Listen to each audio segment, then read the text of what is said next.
साथियों नमस्कार, कैसे हैं आप सब लोग। मजामा केम छो कसा आहे। आप सबको जय श्री राम, जय बालाजी की, जय खाटू श्याम जी की। देखिए, कई बार आपकी आती है प्रैक्टिकल प्रॉब्लम कि हम थाने जाते हैं, वाइफ ने जो है रिपोर्ट लिखा दी है, थानेदार जो है बदतमीजी करता है, हमको तो खड़ा कर देगा, लड़की वाले बैठे हुए हैं और हम खड़े में अपराधी बन गए, और हमसे बदतमीजी करता है वो कि तुम कबूलो कि तुमने लड़की को जो है मारा पीटा, या तुमने इसके साथ जो है अब्यूज किया, कई तमाम बातें करता है, जिससे हमको जो है बहुत गिल्टी फील होता है और हमको अच्छा नहीं लगता। और कई बार ऐसा भी होता है कि कुछ दलाल जो है संपर्क करते हैं हमसे और कहते हैं कि भाई तुम्हारे जो पेरेंट्स उसका नाम निकाल देंगे, तुम कुछ रुपए ले आओ, तुमको फायदा हो जाएगा। दोनों ही स्थितियों में निपटना कैसे है, ये आज का जो है प्रैक्टिकल सिनेरियो है। और अपन एक पॉइंट इसमें और ऐड कर रहे हैं। कई बार ऐसा होता है कि आप थाने जा रहे हैं, जो पुलिस वाले हैं अगर वो बेईमान होंगे ना तो वो क्या कहेंगे, भाई अपना फोन बाहर रख करो, या आपको चेक करेंगे, पूरी तलाशी लेंगे आपकी कि भाई फोन कहां पर है। क्लियर है बात है। तो इसलिए बार बार मैं कह रहा हूं कि अब जमाना आ गया है स्मार्ट होने का, अब जमाना आ गया है एआई का। और एक बात मैं बता दूं, आज के टाइम पे तो रिकॉर्डर, मोबाइल फोन तो छोड़ो, हर एक चीज में जो है मौजूद है। आप अज्यूम तो करो कि किसमें आपको रिकॉर्डर चाहिए, रिकॉर्डर जो है मिलेगा आपको, चाहे वो घड़ी हो, चश्मा हो। इसलिए वो ऑप्शंस जो है तलाशने हैं और उनके साथ जो है अपने को थाने जाना है। ये इंपॉर्टेंट बात है, इसको जो है आप नोट डाउन कर लो। देखो, बगैर तैयारी के साथ जाओगे तो सफलता प्राप्त नहीं कर पाओगे, चाहे वो कचहरी हो, चाहे वो पुलिस की प्रोसीडिंग्स हो, चाहे वो कोई एग्जाम हो। क्लियर बात है। हर जगह में तैयारी करनी है। अगर जीतना है तो तैयारी करनी पड़ेगी। दोनों ही मोड हमें ऑन रखने पड़ेंगे। सबसे पहला मोड तो हमारा है डिफेंड का, और दूसरा मोड है अटैक का। अगर डिफेंड सीख लिया तो अटैक करना जो है अपने को इजी हो जाएगा। यू गॉट द पॉइंट ना। अब करना क्या है, आप थाने जाओगे, ये आपको चेक करेंगे, वो आएंगे, अरे दिखाओ भाई, इसके चेक करो, निकालो निकालो भाई, मोबाइल कहां पर है, मोबाइल निकाल लेंगे, और तो क्या होगा। इससे बड़ी बात तो नहीं होगी ना। पर आपका डिवाइस है आपके चश्मे में, चश्मा उतार सकते नहीं आपका ये। आप तो साफ साफ कहो, मैं कुछ पढ़ सकता ही नहीं हूँ बगैर चश्मे के, चश्मे के बिना मुझे दिखाई देता ही नहीं है। चश्मा तो मैं साथ लेके जाऊंगा, चश्मा उतार सकते नहीं आपका। अगर बहसबाजी करेंगे रिकॉर्डिंग चले दी है। जमाना है टेक्नोलॉजी का, तो उसका उपयोग तो करो भाई। अगर आम आदमी ने इस देश के कानून को पढ़ना सीख लिया, आम आदमी ने इस देश के आवाज उठाना सीख लिया, तो इनको इनके लिमिट्स दिखाना कोई मुश्किल काम नहीं होगा। कानून मानता हूं औरतों के साथ है, कानून मानता हूं गलत रूप से उपयोग में लिया जा रहा है अगेंस्ट द मेल कम्युनिटी, पर इसका मतलब ये थोड़ी ना है कि हम हिम्मत हार के बैठ जाएं। इसका मतलब ये थोड़ी ना है कि हम आंसू बहाते रहें और ये हमारा मजाक जो है बनाते रहें। तो पहला स्टेप क्या है कि हमारे इंस्ट्रूमेंट, हमारे इक्विपमेंट जो है थाने पहुंच जाए। क्लियर है बात है।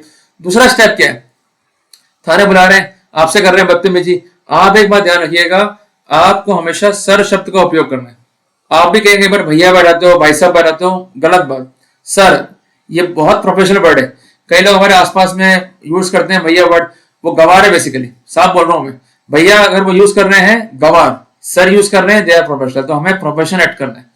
दूसरी इंपॉर्टेंट बात ये, कोशिश ये करो कि अपने वकील साहब भी साथ में अंदर हो, जिनको टेक्नोलॉजी का पूरा ज्ञान हो, ताकि एक और एक मिलके जब 11 हो जाएंगे ना तो इनके लिए मुसीबत ज्यादा क्रिएट कर सकते हैं। रिसेंटली आपने एक एग्जांपल देखा भी, जोधपुर में वकील साहब थाने गए थे अपने क्लाइंट के लिए, पुलिस ने बदतमीजी करी। क्या कहा उनको, अभद्र शब्द, ऐसे अभद्र शब्द जिन्हें कहना भी शोभनीय प्रतीत नहीं होता। क्लियर है बातें। सबसे अच्छी स्थिति क्या है कि उस इंसिडेंट को जो है रिकॉर्ड कर लिया गया। अगर इंसिडेंट रिकॉर्ड नहीं होता तो क्या कोर्ट बात मानता, इतना बड़ा हंगामा होता, क्या जो कंसर्न पुलिस वाला है उसको दंड मिलता, कतई नहीं मिलता। इसलिए सेफ्टी अपने हाथ में है। चाहे एडवोकेट हो, चाहे क्लाइंट हो, जब भी थाने जा रहे हैं तो अपने साथ प्रॉपर डिवाइस लेके जाएं, स्पाई कैमरा लेके जाएं, ताकि जो गलत करने वाले लोग हैं उनको सबक जो है सिखाया जा सके। ध्यान रखिएगा कि ये लोग सरकारी नौकर हैं, इनको जो तनख्वाह मिलती है वो हमारे टैक्स के पैसे से मिलती है। ये लोग अपने पद का अब्यूज नहीं कर सकते, हमें डरा धमका नहीं सकते, हमें एक्सटॉर्ट भी नहीं कर सकते। पर चूंकि कानून आपको मालूम नहीं होता है, इसलिए आप घबरा जाते हो। आपको क्या दिखता है कि भैया 2 स्टार है, 3 स्टार है, या इसके लग रहा है शेर का मार्ग, तो ये नुकसान जो है हमारा बड़ा कर देगा। ऐसा नहीं होता है। उनको भी डर है, उनको मालूम है कि अगर हम करप्शन करेंगे या हम अब्यूज करेंगे या पद का दुरुपयोग करेंगे तो हमको जो है भारी नुकसान जो है झेलना पड़ सकता है और हमारे विरुद्ध भी गंभीर कानूनी कार्रवाई हो सकती है। एक बार जाके आना एंटी करप्शन कोर्ट में मेरे कहने से, और कभी केस देखना किसी पुलिस वाले का। जो पुलिस वाला कल तक कहता था थाने पे कि मैं ये कर दूंगा वो कर दूंगा, वही बिग्गी बिल्ली मना खड़ा होता है एंटी करप्शन कोर्ट में जब उस पर कार्रवाई होती है एंटी करप्शन में। वही कंसर्न ऑफिशियल खड़ा होता है जब डिपार्टमेंटल एक्शन में, और बिग्गी बिल्ली की स्थिति रहती है कि साहब नोटिस आ गया, अब कार्रवाई फेस करो, और जब पेनल्टी होती है वो और होता अलग है वो। तो दिक्कत क्या है, कानून नहीं पता आपको, कानून मालूम हो जाएगा तो आप लड़ भी जाओगे। तो पहले मैंने आपको क्या बताया स्टेप, कि थाने कैसे अपना डिवाइस जो है कैरी करना है। दूसरा, हमें सर बोलना है। हमें उनसे अब शुद्ध नहीं करना है, चाहे वो कितनी बदतमीजी करें हमारे से। ना हमें उनको भैया कहना है, ना भाई साहब कहना है, सर। और अगर लेडी ऑफिसर है, मैम। क्लियर हो गया? अपनी बात को रखने से पहले, ज्यादा बात करने से पहले रिपोर्ट को पढ़ लो, रिपोर्ट में क्या लिखा हुआ है, और उनसे निवेदन करो कि मैडम हम तो जो बात कहना चाहते हैं, या सर जो हम बात कहना चाहते हैं वो लिखित में कहेंगे, हमें कॉपी दीजिए रिपोर्ट की। संभावना इस बात की वो मना कर देंगे, आप कॉपी नहीं देंगे आपको, आप रिपोर्ट को पढ़ सकते हो। आपके पास क्या है? स्पाई कैमरा, आप पढ़ रहे हो and you are having the content with you. ये क्लियर कट ध्यान रखना बात है। पर एक बात ध्यान रखना, मेरी कोशिश ये करना कि आप उसको नोट डाउन कर लो, बेटर रहेगा। क्योंकि अगर स्पाई कैमरे से हमने डाटा रिकॉर्ड कर लिया तो उसको हम एज एविडेंस जो है यूज नहीं कर पाएंगे, और हम भी गंभीर कानूनी कार्रवाई में जो है फंस सकते हैं। बेटर ये है कि वो वाला पोर्शन जो है हमें स्किप करना है, हमें कंटेंट को जो है राइटिंग में ले लेना है। अब आता है आखिरी पार्ट, ये निवेदन करना है कि इसका हम जवाब देंगे, हमें 10 दिन का समय दिया जाए। क्लियर बात है। पर उनका जोर क्या रहेगा? बातचीत करो, काउंसलिंग में पार्टिसिपेशन करो, और जो लड़की कह रही है वो बात मानो। साफ साफ एक ही बात कि हमें इस रिपोर्ट का जवाब देना है, इस पर जवाब दिए बगैर हम कोई बातचीत इस केस में नहीं करना चाहते हैं। और इसके साथ साथ आप एक अर्जी राइटिंग में दे भी सकते हैं कि we want to make the reply, without giving the reply we are not in the position to proceed further. ये विशेष ध्यान रखिएगा। इसके अलावा लड़की वाले काउंसलिंग की बात करेंगे, आपको अलग कमरे में जो है भेज देंगे। अगर वो काउंसलिंग की बात चल भी रही है, एलिमेंट्री आप बातचीत काउंसलिंग के लिए कर सकते हो। पर लड़की वाले क्या बोलेंगे? पैसा निकालो, सामान निकालो। और आप क्या बोलोगे? सामान दिया ही नहीं आपने, ये सामान लड़की जो है लेके जा चुकी है। तो कुल मिलाकर के उस काउंसलिंग में या उस मीडिएशन में अपनी ही एनर्जी खराब होनी है। बेटर ये है रिप्लाई कर दो। क्लियर हो गया अपने को? अब पुलिस क्या खून पिएगी आपका कि ये सामान जो लिखा हुआ है वो सामान कहां पर है। तो यहां पर हमें ध्यान रखना है कि हम सेक्शन 94B एनएसएस की लाइट में ऑब्जेक्शन जो है फाइल कर सकते हैं। लड़की बोलती कि शादी में हमने सामान दिया बढ़ चढ़ के, दहेज दिया बढ़ चढ़ के। डाउरी प्रोविजंस रूल बने हुए हैं 1985 के, उसका है रूल नंबर 2। उसकी लाइट में लिस्ट कहां है? पहली बात तो कंसर्न जो आयु है इस बात को वेरीफाई तो करे। फिर लड़की पैसा लाई कहां से इस सामान के लिए? भाई एक तरफ तो लिख रही है कोर्ट में वो कि मैं बेरोजगार हूं, या उसकी कोई इनकम सोर्स नहीं है, तो ये आर्टिकल आए कहां से? एक बात ध्यान रखिएगा कि अगर उन्होंने लिखा है कि हमने सामान दिया बढ़ चढ़ के, उनके पास इनकम रिसोर्सेज नहीं है, उनका जो एडमिशन रिकॉर्ड पर आ गया है, इसके बेसिस पर आप जा सकते हैं रीअसेसमेंट कार्रवाई को करने के लिए, जिसके लिए section 147, section 148 income tax act का जो है काफी इंपॉर्टेंट है। कानून को पढ़ो तब उसका फायदा होगा, कानून को नहीं पढ़ोगे तो सामान्य रूप से जो है आप लड़ोगे। मैं चाहता हूं कि आप लड़ो, पर तरीका जो है वो पुरजोर हो, तरीका जो है इफेक्टिव हो। सामान्य लड़ाई अपने को नहीं लड़नी है, विशेषता ध्यान रखना इस बात का। तीसरी इंपॉर्टेंट बात, जब रिप्लाई फाइल करोगे तो 94B एनएसएस के ऑब्जेक्शंस भी साथ साथ लगाने हैं। मोटे मोटे ऑब्जेक्शंस क्या आते हैं मैंने आपको बता दिए। अब अन्य ऑब्जेक्शंस जो है डिपेंड करेंगे फैक्ट्स पे और सर्कमस्टेंसेस पे, जो कि लिखा गया रिपोर्ट के अंदर। क्लियर हो गया आपने को? और रिपोर्ट पर आपको जवाब देना आपका ये फंडामेंटल राइट है, ये आर्टिकल 21 संविधान का पार्ट है, और राइट टू बीइंग हर्ड का भी पार्ट है। अगर आपको वहां मौका नहीं मिला, या पुलिस वाले बेईमानी कर रहे हैं, आपको मौका नहीं दे रहे हैं, संभावना इस बात की भी है, तो आप एक आवेदन पेश कीजिए बिफोर मजिस्ट्रेट, और जजमेंट जो है रिलाई कीजिए 2016 SCC supreme court page number 277। एक बात ध्यान रखिएगा कि कोर्ट इंटरवेन तो नहीं कर सकता इन्वेस्टिगेशन में, पर जहां आपके अधिकार अफेक्ट हो रहे हैं वहां कोर्ट इंटरवेन कर सकता है कि भाई रिपोर्ट क्या है, अधिकार तो है ना पढ़ने का, पढ़वा दो, क्या ट्रबल आ रही है उसके अंदर। तो इसलिए कानून को पढ़ो, उसको प्रैक्टिकली जो है अप्लाई करो, ये सबसे इंपॉर्टेंट जो है चीज है। अब आता है एक महत्वपूर्ण स्टेप।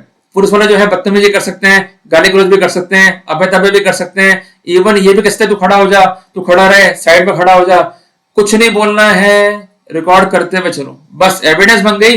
अब हम तैयार हैं सीसीए रूल्स के तहत कार्रवाई करने के लिए। तो कंसर्न होता है पीएस, उसके बाहर क्या लिखा होता है? आम जन में विश्वास, अपराधी में डर। आप क्या है? आम जन। विश्वास तो पैदा होंगे आप में, आपको डराया जा रहा है, धमकाया जा रहा है, माहौल क्रिएट किया जा रहा है। क्लियर है? ताकि आप डर कर राजीनामा कर लें, या जैसा वो कहते हैं वैसा आप कर लें। डरने का नहीं है अपने को, क्योंकि वो उनका एरिया है।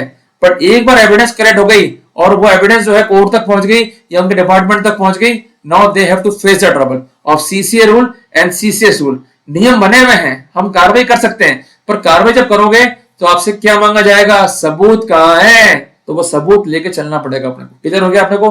तो मैंने आपको बेसिक स्टेप जो है क्लियर कर दिए प्रोसीडिंग्स के। अब साथियों आते हैं एक महत्वपूर्ण स्टेप के ऊपर। इस बात की पॉसिबिलिटी भी कि रिपोर्ट को दिखाएंगे, भाई देख तेरे बाप का भी नाम है, माँ का भी नाम है, बहनों का भी नाम है, उनको तो लिया भाई।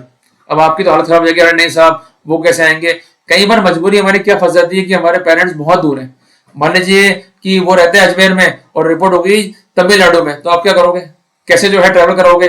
कई बार उनको फिजिकल डिसेबिलिटी के इशू भी आते हैं, कई बार उनको डिजीज के इशू होते हैं या इलनेस के इशू हैं, जिस कारण वो ट्रेवल नहीं कर सकते हैं। आपकी बहनें पे आ गई हैं, तो ये उठाएंगे फायदा उस चीज का कि देखो भैया नाम निकाल देंगे, आप एक काम करो, फला फला से बातचीत करो। इनके डाउट संभवतः वहां मिल सकते हैं आपको, वो बातचीत करेंगे पैसों की, नो नीड टू वरी, बातचीत करो। उसके 7 दिवस के भीतर भीतर ध्यान रखना, इंपॉर्टेंट कॉज ऑफ एक्शन है, धारा 8 पीसीएट का प्रोविजन पढ़ लो। 7 दिवस के भीतर भीतर आपको ये मैटर जो है रिपोर्ट करना है एंटी करप्शन अथॉरिटी को। वो आपको रिकॉर्डर देंगे, जब रिकॉर्डर देंगे इनके बारे में डिस्क्लोज मत करना कि ये कौन अथॉरिटी है। जब आप वेरिफिकेशंस का रिकॉर्डिंग कर लो, जब रिकॉर्डर सौंपो, पूरी फर्द बन जाए, देन डिस्क्लोज की हुआ थे। थ्योरेटिकली बहुत बातें लिखी हुई हैं, पर जब प्रैक्टिकली आप काम करोगे फील्ड में, तो ये परेशानी जो है हमको झेलनी पड़ती है। तो इस पर अपने को विशेष जो है काम करते हुए चलना है। क्लियर है बात ये? देखिए, कानून जो है आपकी रक्षा के लिए, ये मुलाजिमन जो है आपकी रक्षा के लिए है, ना कि आपको शोषण करने के लिए। अगर आपको ये शोषण कर रहे हैं, आपको ये तंग कर रहे हैं, परेशान कर रहे हैं, एक्सप्लॉइट कर रहे हैं, पैसों की अनावश्यक मांग कर रहे हैं, आपके पास हथियार है, आपके पास टूल है कि इनके विरुद्ध जो है आप प्रोसीड कर सकें एज पर द पीसीएट। क्लियर हो गया अपने को? तो ये बेसिक प्रोटोकॉल है, इसके तहत जो है अपने को काम करना है। और एक बात ध्यान रखो ना, आप आरोपों का नेचर तो पढ़ लो। अगर क्वालिटी नहीं है आरोपों की, कोई स्पेसिफिकेशन नहीं है, सिंपल लिखा कि साहब ससुर ने मेरे को छेड़ा, सास ने जो है परेशान किया, नन्द ने जो है मुझे परेशान किया, एक जजमेंट है ऑनरेबल सुप्रीम कोर्ट का, उसको हमेशा ध्यान रखो आप, जो बहुत कारागार है in case of parent and sister. उसका नाम है Preeti Gupta madam, state of Jharkhand. उसमें साफ साफ लिखा गया है कि जो रिलेटिव जो है डिस्टेंट है, मींस आपकी बहनें हो गई या जिनकी शादियां जो है पहले हो गई हैं आपकी मैरिज से। क्लियर है? और इसके अलावा जो आपके वृद्ध माता पिता हैं, उनको फंसाने का एक कॉमन ट्रेंड जो है बन चुका है। ऐसी स्थिति में अगर उनके विरुद्ध आरोप है तो उसकी क्वालिटी, उसका स्पेसिफिकेशन चेक होना चाहिए। अगर आरोप जो है सामान्य है तो वैसे भी कार्रवाई का जो है आधार हो नहीं सकता। अगर आप ज्ञापन दोगे, यकीन मानना पेरेंट्स वैसे निकल जाएंगे आपके, और नहीं निकालते हैं ये लोग, तो अब बेटर ऑप्शन है क्वेश्चन का। और अभी तो इतने जजमेंट हो गए हैं राजस्थान हाईकोर्ट के, दिल्ली हाईकोर्ट के, कि जहां पर सामान्य आरोपों पर कार्रवाई थी, पुलिस ने जो है तब भी चार्जशीट कर दिया, ज्ञापन को जो है कंसीडर नहीं करा, तो हाईकोर्ट ने प्रोसीडिंग जो है क्वेश कर दी है। तो किसी भी रूप में हमें शिकार नहीं होना एक्सप्लॉयटेशन का। अगर ये प्रोसेस का मिसयूज कर रहे हैं तो हमें हमारे अधिकारों के प्रति जागरूक होना पड़ेगा, हमें वर्कआउट करना पड़ेगा, और जो गलत करने वाले हैं उनको उनकी सही जगह जो है दिखानी पड़ेगी। तभी जो है हम सही मायनों में अपने राइट्स को जो है इन्फोर्स कर पाएंगे। जल्दी मिलते हैं एक नए टॉपिक के साथ। टिल देन, जय हिंद, जय भारत।